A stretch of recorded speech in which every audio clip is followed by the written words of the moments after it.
Bueno, vamos a explicar el proceso de hematosis. Hematosis, bueno, como lo dice acá, el prefijo de la palabra hema significa que va a intervenir la sangre, ¿sí? Bueno, en la explicación anterior lo que hicimos es llevar ese oxígeno desde afuera, es decir, desde el aire atmosférico, hasta el interior de los pulmones. Ahora tenemos el aire dentro del alvéolo pulmonar, ¿sí? Que dijimos que eran las estructuras chiquititas que formaban los sacos alveolares. Tenemos acá el oxígeno, ¿sí? Que como entró del aire está en mayor concentración, más cantidad.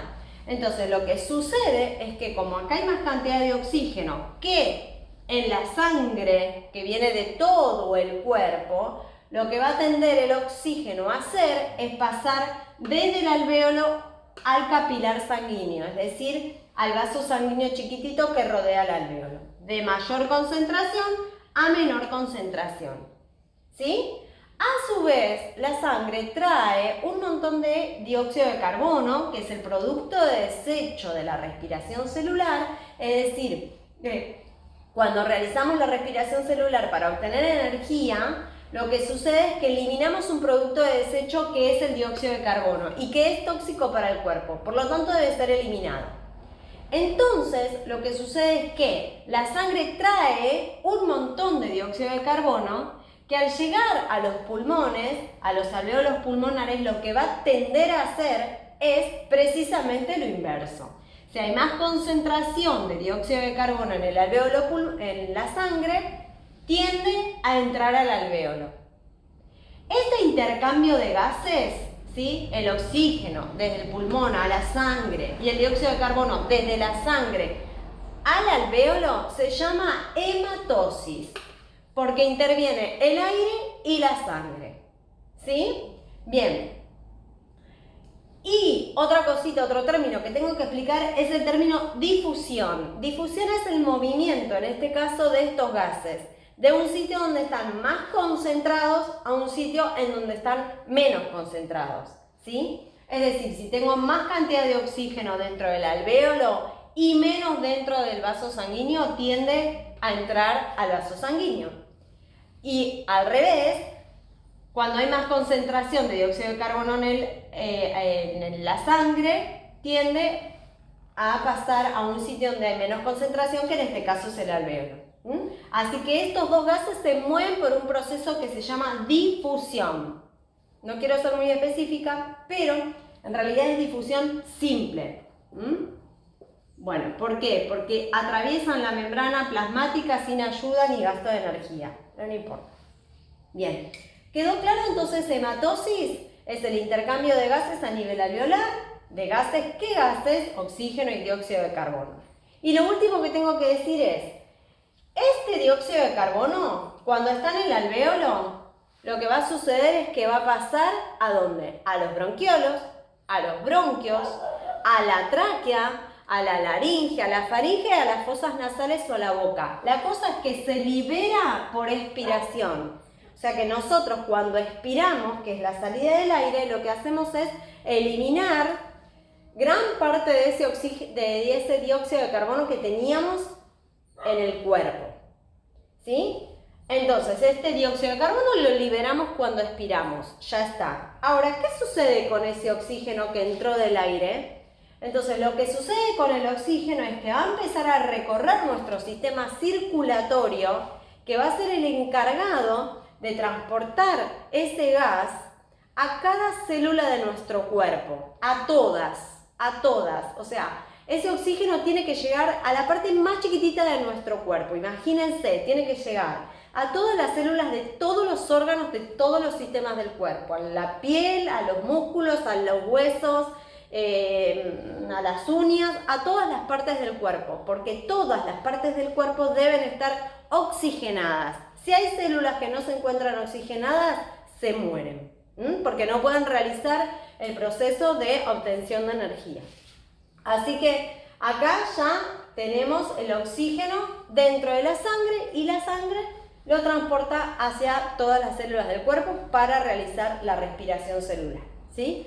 Bueno, El último punto que nos faltaba ver del sistema respiratorio era inspiraciones y expiración, que es caja torácica, que yo les mandé a buscar. Y bueno, voy a poner pausa y les explico inspiración y expiración y con esto terminamos.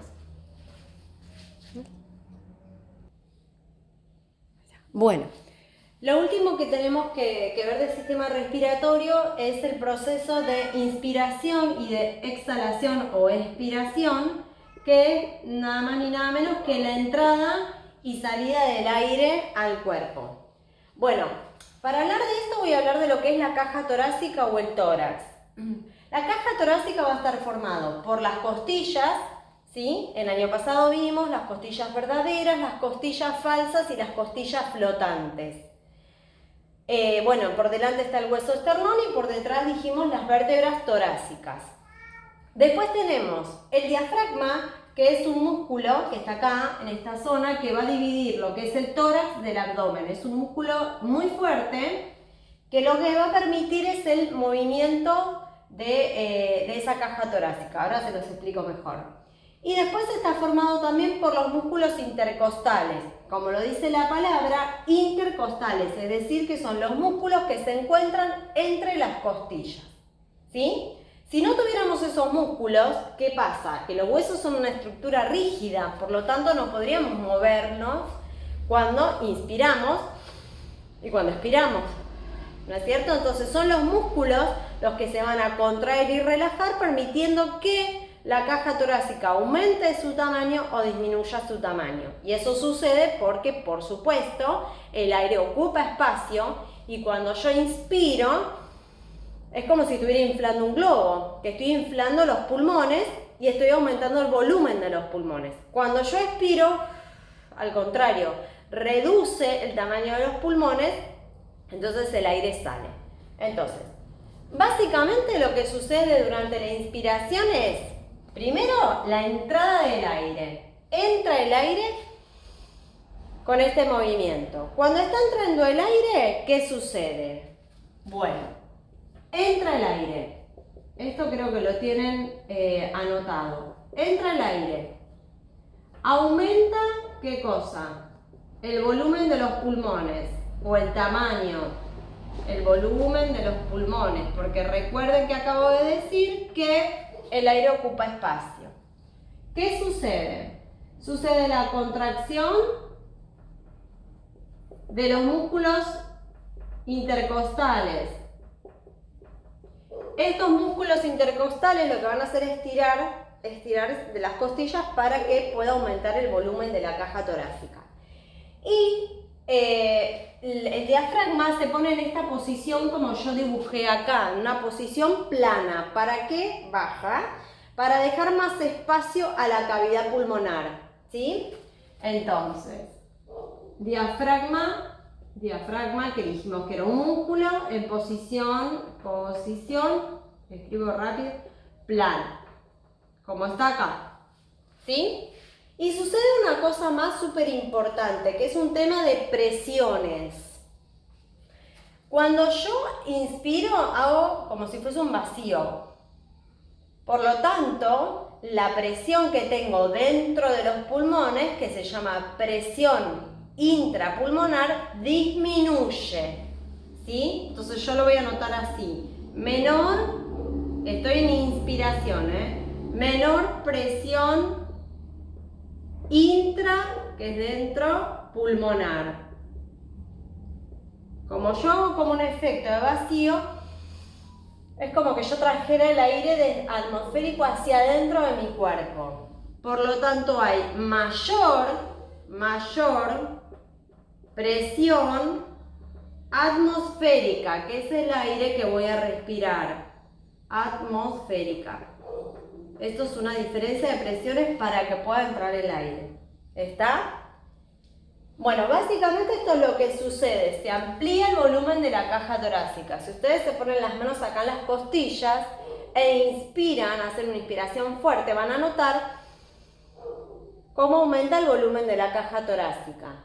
Bueno, en la expiración o exhalación sucede todo lo contrario. Es decir que lo que va a suceder es todo lo contrario a lo que está acá. que es lo que ustedes pusieron en el cuadro. Sale el aire, disminuye el volumen o el tamaño de los pulmones. Lo que va a suceder es que los músculos intercostales se relajan y el que toma una posición súper interesante es el diafragma. El diafragma lo que va a hacer es adoptar esta posición que se llama posición de cúpula, porque lo que va a hacer es empujar a los pulmones para que estos puedan liberar el aire, ¿sí? Esto, ven cómo cambia la forma, de estar plano a posición de cúpula, porque parece como la cúpula de una iglesia. Y por último, lo que sucede con el tema de las presiones es al revés. En la expiración va a haber mayor presión intrapulmonar. ¿Para qué? Para que haya más fuerza dentro de los pulmones y el aire pueda salir, y menor presión atmosférica. ¿Está? Bueno, esos son los cambios que suceden entonces en la caja torácica durante la inspiración y durante la expiración. Bueno, acá terminó el tema del sistema respiratorio. Yo voy a subir estos videos y les voy a poner unos detalles más, unas preguntitas más sencillas, y después ya vamos, que les voy a poner la nota como estoy poniendo últimamente, bien, muy bien, etc. Y después vamos a empezar ya el próximo video con sistema digestivo. Así que les mando un beso enorme, espero que estén entendiendo los temas, tienen que seguir estudiando y bueno, nos vemos pronto, les mando un beso enorme.